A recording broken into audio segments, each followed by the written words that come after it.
भूमि से भरत शर्मा की प्यार भरी नमस्कार। हमें सती शिरोमणि अनसुईया माता पुत्रदायिनी अनसुईया माता के मंदिर में, जो कि ऊपर पहाड़ पे 5 किलोमीटर की दुर्गम यात्रा करने के बाद आप माता के दरबार में पहुंचते हैं। हम साक्षात माता के दरबार में हैं और यहाँ पे हम वैसा ही महसूस कर रहे हैं जैसा कि बच्चा अपनी माँ की गोद में महसूस करता है। तो हम सब बालक माँ का हाथ जोड़कर प्रणाम करते हैं, माँ से आशीर्वाद मांगते हैं और माँ की कृपा दृष्टि से ही इतने दुर्गम रास्ते से किसी ने हमें बताया और हम इस मंदिर में पहुंचे।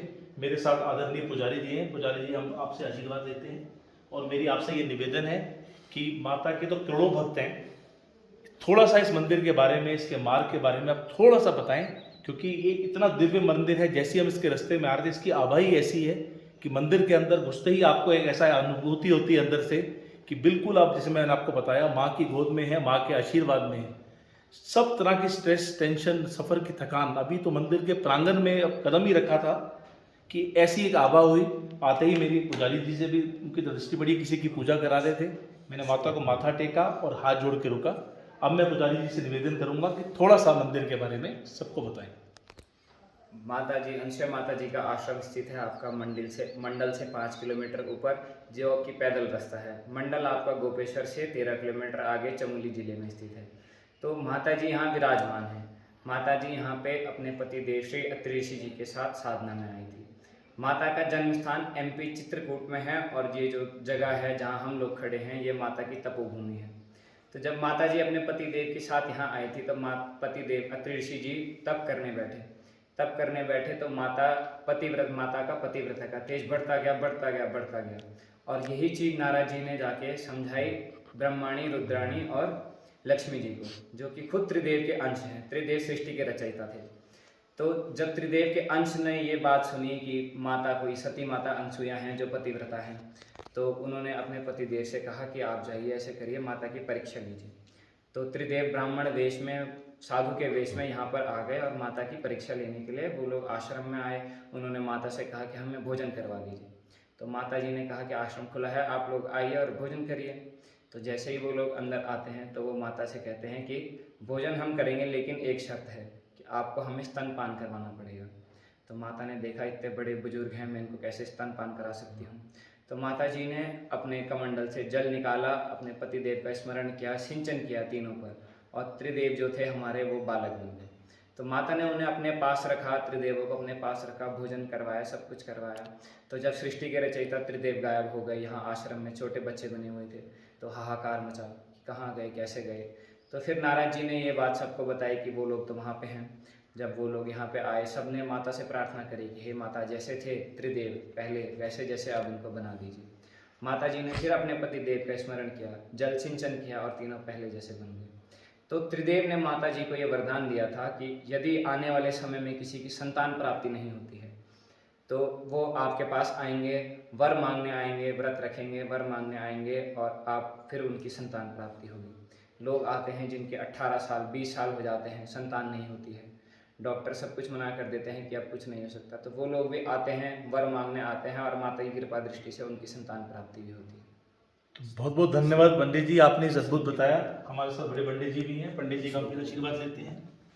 देखिए कितना सरल और सुंदर तरीके से उन्होंने बताया। माता के बारे में तो कौन नहीं जानता, और कौन है जो माँ को जान सकता है, और कौन है जो माँ की परिक्रमा के परे है। करोड़ों भक्त हैं, लेकिन जैसे कि मैंने बताया, कितने सारे हमारे भाई बहन होते हैं जो संतान प्राप्ति के लिए परेशान हो रहे होते हैं, या वैसे ही जिनको माता के दर्शन करने होते हैं। तो इस दिव्य मंदिर में आए, मैंने आते हुए मुझे कई लोग रास्ते में मिले जिन्होंने बताया, जैसा कि पुजारी जी ने बताया, मैं तो हैरान हो गया। कितनी बुजुर्ग माताएं जो कि उम्र में 75-80 साल में होंगे, 5 किलोमीटर की चढ़ाई इतनी स्पीड से, सुफुर्ती से करी। तो मैं तो यही मान रहा था कि वो किसी न किसी रूप में माता ही हमें दर्शन दे रही थी। कई जगह पर हम हार गए, थक के बैठ गए, जैसे कि माता कान पकड़ के डांट के बुला लेती हैं। तो वैसा ही हमें अनुभूति हुई कि हमें लगा कि हम इतना विश्राम कर करके आ रहे हैं। फिर एकदम मन में विश्वास आया, लास्ट के 1.5-2 किलोमीटर हम एकदम तेज आए। तो अद्भुत मंदिर है, अद्भुत प्रांगण है। आप चारों तरफ देखें, चारों तरफ प्रकृति का बहुत सुंदर, बिल्कुल माता के दर्शन जो है ये बिल्कुल वन देवी वन देवता समझो, ऐसा सब यहाँ बरस रहे हैं। आप सभी साथ परिवार के साथ आए, आप सभी साथ परिवार के साथ आए और माता के दर्शनों का लाभ उठाएं। ये देखिए चारों तरफ ये घंटियां, सबने मन्नत मांगी, और यहाँ से कोई भी, जैसे बताया पुजारी जी ने भी, कोई भी ऐसा नहीं है जो जिसकी मन्नत पूरी ना हुई हो, जिसको वहाँ से खाली हाथ गया हो। तो बस आपके मन में दृढ़ विश्वास होना चाहिए। निश्चल प्रेम, दृढ़ विश्वास, आस्था के ऊपर ही सब कुछ टूटा है, विश्वास पर ही सब कुछ है। माँ देने वाली है, माँ कभी किसी में फर्क नहीं करती। सिर्फ आपके दिल में सच्ची श्रद्धा हो, आप आएँ। जैसा कि उन्होंने बताया, मंडल उत्तराखंड में जो चमोली डिस्ट्रिक्ट में आता है, वहाँ से ये लगभग 5 किलोमीटर की यात्रा है।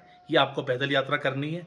रास्ते में आपको ऐसा लगेगा वन देवता वन देवी का आशीर्वाद आपको रास्ते में ही मिल रहा है।